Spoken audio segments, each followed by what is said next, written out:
여러분 안녕하세요.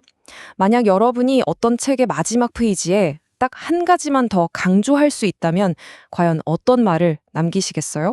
오늘 살펴볼 내용은 바로 사도 바울이 로마서의 대장정을 마무리하면서 남긴 마지막 경고입니다. 진실과 거짓이 뒤섞인 세상 속에서 그가 마지막으로 간절하게 외친 메시지는 과연 무엇이었을까요? 자, 이 질문으로 한번 시작해 볼까요? 단순한 거짓말 하나가 사람을 죽일 수도 있을까? 에이, 설마요. 그죠? 보통은 그렇게 생각할 겁니다. 하지만 때로는 아주 사소해 보이는 거짓말이 상상도 못할 비극을 만들어내기도 합니다. 525. 이 숫자가 뭘 의미하는 것 같으세요? 믿기 힘드시겠지만 이게 바로 사망자의 수입니다. 그것도 단 2달 만에 말이죠. 정말 말이 안 나오는 이야기죠. 코로나19가 한창일 때 메탄올을 마시면 괜찮다는 가짜뉴스 하나가 퍼졌어요. 이란에서만 무려 525명이 그 거짓말을 믿고 목숨을 잃었습니다. 이게 바로 거짓말의 힘입니다. 치명적인 힘이죠. 사실 이런 진실과 거짓의 싸움은 인류의 가장 오래된 전쟁 중 하나거든요. 그리고 성경은 그 시작을 아주 흥미로운 모습으로 보여줍니다. 자, 그럼 거짓의 해부학, 속임수의 근원을 한번 파헤쳐 볼까요? 방금 본 현대의 비극에서 시선을 아주 오래전으로 돌려서 성경이 말하는 속임수의 원조, 그 원형을 만나보겠습니다. 바로 말하는 뱀입니다. 말하는 뱀이요? 약간 동화 같은 이야기죠? 근데 성경에서 뱀은 그냥 기어다니는 동물이 아니에요. 이건 상징인데 아주 강력한 상징이죠. 바로 거짓말, 속임수의 근원을 가리키는 겁니다. 예수님도 괜히 위선적인 종교 지도자들을 보고 독사의 자식들아 하신 게 아니거든요. 와, 근데 여기서 더 재밌는 게 뭔지 아세요? 히브리어 단어를 한번 뜯어보면요. 뱀을 뜻하는 말이 나하시거든요. 근데 이 단어의 뿌리를 찾아가 보면 글쎄 속이다라는 뜻이 숨어 있어요.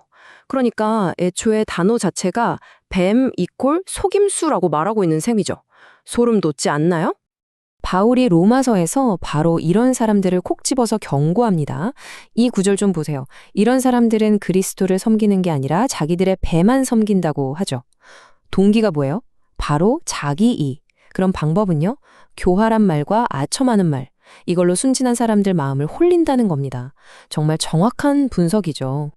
자, 그럼 이런 속이는 사람들이 있다는 걸 알았어요. 그럼 우리는 어떻게 해야 할까요? 그냥 저런 사람이 있구나 하고 넘어가면 될까요? 아니죠. 그래서 바울이 아주 분명한 명령을 내립니다. 바로 살피고 떠나라 입니다. 명령은 딱 2가지예요. 아주 간단하고 명확하죠? 첫째, 살펴라. 둘째, 떠나라. 여기서 진짜 중요한 게 있어요. 이게 너 혼자 알아서 조심해. 이게 아니라는 거예요. 이건 우리 모두 공동체 전체가 함께 해야 할 일이라는 겁니다. 우리 공동체를 지키기 위한 일종의 집단 방어 시스템 같은 거죠. 그럼 뭘 살펴봐야 할까요? 누가 이런 사람들일까요? 여기 보세요. 괜히 사람들 사이에 분란을 일으키는 사람, 자꾸 갈등을 만드는 사람, 그리고 다른 사람들 앞길에 걸림돌을 놓아서 넘어지게 만드는 사람들, 자기 이익을 위해서 교묘하게 진실을 비트는 사람들, 바로 이런 사람들을 잘 가려내는 것. 이게 우리 공동체를 지키는 첫 번째 스텝이라는 겁니다. 자, 그럼 그냥 나쁜 사람들 피하기만 하면 끝일까요? 바울은 아니라고 말합니다. 그건 충분하지 않다는 거예요.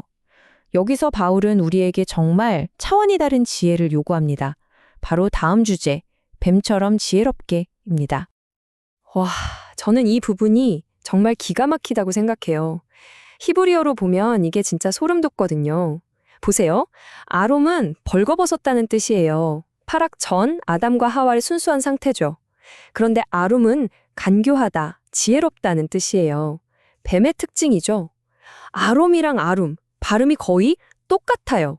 순수함과 지혜가 정말 종이 한 장 차이라는 걸 보여주는 와, 진짜 놀라운 말장난 아닌가요?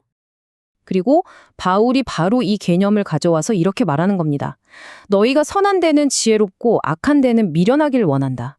이게 무슨 뜻이겠어요?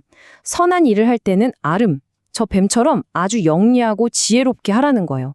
하지만 악에 대해서는 아렘, 아무것도 모르는 것처럼 순수하고 깨끗한 상태로 있으라는 거죠.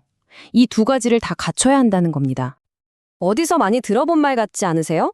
맞아요. 예수님이 하신 말씀이랑 똑같죠? 뱀같이 지혜롭고 비둘기같이 순결하라. 그러니까 이건 바울 혼자만의 생각이 아니었던 거예요. 이 험한 세상을 제대로 살아가려면 우리에겐 이 두 가지, 뱀의 지혜와 비둘기의 순결함이 모두 필요하다는 아주 핵심적인 가르침인 거죠.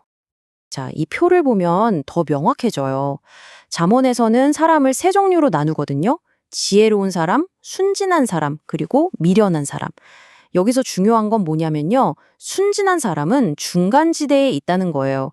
그냥 순진하기만 하면 속임수에 넘어가서 미련한 사람이 되기 너무 쉽죠. 그러니까 우리의 목표는 그냥 순진하게, 착하게만 있는 게 아닌 거예요. 그 순진함에 하나님의 지혜를 더해서 지혜로운 사람으로 성장하는 것. 이게 진짜 과제라는 겁니다. 자, 지금까지 거짓을 분별하고 지혜롭게 대처하는 법을 알아봤어요. 근데 이게 끝이 아니에요. 바울은 이 모든 경고와 권면의 마지막에 우리에게 아주 강력한 희망, 궁극적인 승리의 약속을 보여줍니다. 과연 뭘까요? 이 약속은 정말 까마득한 옛날로 거슬러 올라가요. 성경 맨 처음에 인류가 처음으로 그 뱀의 거짓말에 속아 넘어갔을 때 바로 그 절망의 순간에 하나님이 뱀에게 하신 말씀이에요. 여자의 후손이 네 머리를 박살낼 거다. 이게 바로 성경에 기록된 최초의 희망, 최초의 복음인 셈이죠. 언젠가 이 거짓의 머리가 깨질 거라는 약속. 그리고 수천 년이라는 시간이 흘러서 바울이 로마서의 맨 마지막에 바로 그 창세기의 약속을 다시 한번 선포합니다. 평강의 하나님께서 곧 사탄을 여러분의 발밑에 짓밟히게 하실 겁니다. 와, 정말 소름 돋지 않으세요? 그 아득한 옛날의 약속이 저 멀리 로마에 있던 성도들, 그리고 바로 오늘을 살아가는 우리들의 발 아래에서 이루어질 거라는 선언이잖아요. 자, 오늘 이야기는 이 질문으로 마무리해야 할 것 같습니다. 만약 이 세상이 결국 진실과 거짓의 거대한 전쟁터라면 여러분은 지금 어디에 서 계신가요? 이건 그냥 오래된 성경 이야기가 아니라 오늘 내 삶에, 내 발걸음에 던져지는 질문입니다. 나는 과연 어느 편에 서서 싸우고 있는가? 한번 깊이 생각해 보게 되는 질문이죠.